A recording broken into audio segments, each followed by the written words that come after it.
Hello, everybody, and welcome back to Ramblings of a Mad Guy. I'm mad, baby. I'm mad. Today we are looking at a very interesting interview. I'm loving Tucker's new arc, his new character arc. It started with him interviewing Putin, who everyone was afraid to touch. My favorite one by far, interviewing the the gay prostitute that Barack Obama hooked up with. I mean, hilarious. Come on, amazing. But instead of Barack Obama's gay lover, today we're going to be watching clips of another very famous gay man. Sorry, ex-gay man. Should I talk like Tucker? Should I adopt it? Ex-gay man, Milo Yiannopoulos. Yeah, it's the only human right people still care about.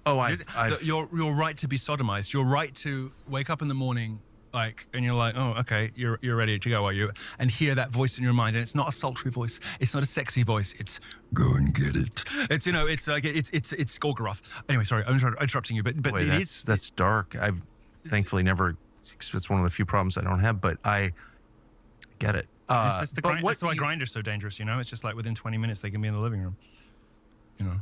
I want to ask you about that, but first let me ask you about your own life because you never. I love that. I want to ask you about the anonymous sex on Grindr. But first, back to it's just funny to hear like a real news person kind of engage with someone like this, and it's refreshing. That's what we need. Never get to ask. Everyone's telling you how proud they are to be gay, and that's great, and all that. But it's a sin, by the way. Pride is a sin. Well, I agree. I have always said that, by the way. Pride, they're not even hiding it, right? Pride goeth before the fall. Pride. So why, if we're trying to celebrate love or whatever, something good, why is the festival and the month and the flags, why are they all called Pride? Huh? Pride? Like they're not even trying to hide the fact that it's a sin? In fact, they're identifying it with the sin of all sins. With that, but you never get to ask how did you start being gay? Like get specifically describe with the way I remember in a PG way, right? If you insist. No, the way I remember, we've done enough. I know. The way I remember it is I just did it to piss off my mother, but that's not true. I think that's self-mythologization.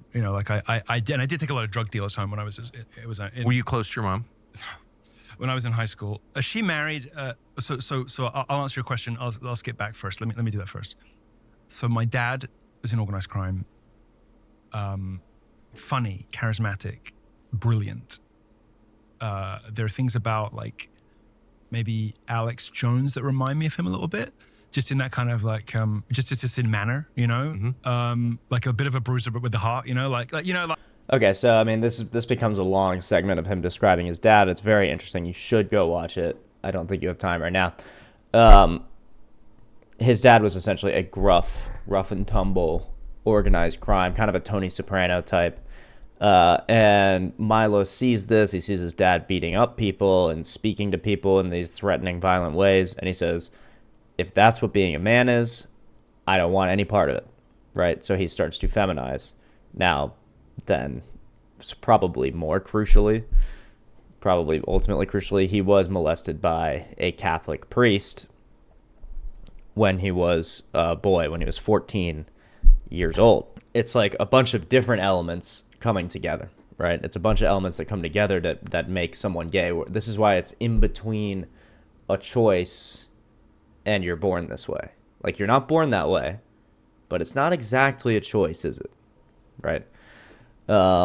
It's a choice to continue, right? You can always choose repentance. You can always choose to be cleansed and to live a peaceful, normal life. And if you're watching this and you're thinking like, oh, Reese the homophobe, it's perfectly fine to be gay. It's just like being straight. It has no effect on a person's soul or their well-being or their health or anything like that. Well, I think if you know gay people, which I do, I know gay people and I love them, you know that it's an extremely promiscuous lifestyle. Now, even if you were straight and living a promiscuous lifestyle like that, it would have the same negative effects. And I would speak against that too, and I do all the time. I'm in favor of abstinence. So let's see what Milo, like, if you don't take my word for it, let's see what he thinks about the promiscuity of the gay lifestyle that he came from. The happiness level of people who are involved in like promiscuous gay sex, like what's it? When homosexuals are young, they realize they have to put on different faces for different people. I guess the racial equivalent would be code switching, right? Yeah. And the effect of this on a person who has disordered urges, unlike someone who just happens to be black, is that it begins to like create cracks, and ultimately that turn into like shards in the personality, like bits of the personality, like burst, ping off like a chandelier that fills the floor. And it's so sad. Yeah.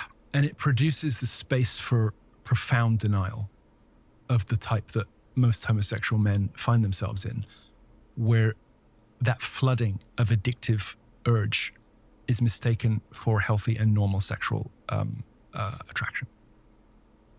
And so I kind of stumbled when I looked into, I just woke up one day and I was like, and I was married to a dude. Can you imagine, by the way? To my shame. And who's now like the ex-wife from hell, my God. Look, if there's no other reason to like not be gay, just imagine like how bad a black homosexual ex-wife is. Okay, now he talks about his black homosexual ex-wife for a little bit, but the point there being that when you have all this random sex, all this promiscuity, and you're putting on, like he said quite eloquently, different faces for different people to appease them always, it starts to break off shards of your personality. This strikes me as true. This sounds true. I'll leave it to actual gay people to tell me whether that is how they feel, whether they feel slightly hollowed out. And no, I don't mean in a literal sense. So this is that's what it does to the soul. It fragments your identity to have lots and lots and lots of sex, period. Gay sex, straight sex, period. You give part of yourself and you take part of someone else, literally in the gay sense, I guess, every time you have sex. It's destructive to a soul. It's destructive to your own self-esteem. You feel impure after you do this. Again, don't take my word for it. Ask around, especially if you like really have a close gay friend, like ask him directly, like, why are you gay? Why are you gay? Okay, what else can we go to? There's one other thing that I've always been saying. I'm a little bit jealous that Milo got to point this out to Tucker before I did, because I've always been saying this, like for years now. Gay men have been ruining and running the fashion industry, of which I have no part. Like, he's actually a better voice to make this point because I am the least fashionable person on earth, so no one would even take my word for it. But people go like, oh, supermodels. Oh, the supermodels on the runways are so hot. They look like a stick figure. Yeah, Ariana Grande, look at this. I should have like horror music soundboard here. This is horrific, by the way. I pray for Ariana Grande. Clearly, she's being possessed by some demon or she's being enslaved by some evil person, such to make her this way. It's either the demon of anorexia itself or even darker, Hollywood is forcing this look on her. Now, it's the supermodels that are all anorexic and like 9 feet tall. They literally look like Slenderman. If you watch, which I've been cursed to because I used to have a girlfriend, right? And I was just a weak man, right? Before I found Christ and he strengthened me. So I would sit there and watch stuff with her or listen to her talk about like the fashion world. The fashion world. Isn't it so beautiful? No, it's horrifying. It's Slenderman. I mean, this guy's got even more, the Slenderman's got even more like meat on his bones than most models. And that's what men are supposed to find attractive. That's what's fashionable to be a woman, is to look like this. No, and I always knew that was wrong. And I always knew that wasn't empowering women or women choosing how to look and what to buy and stuff like that. No, it's gay men who hate women and love boys, making all our women want to look like boys.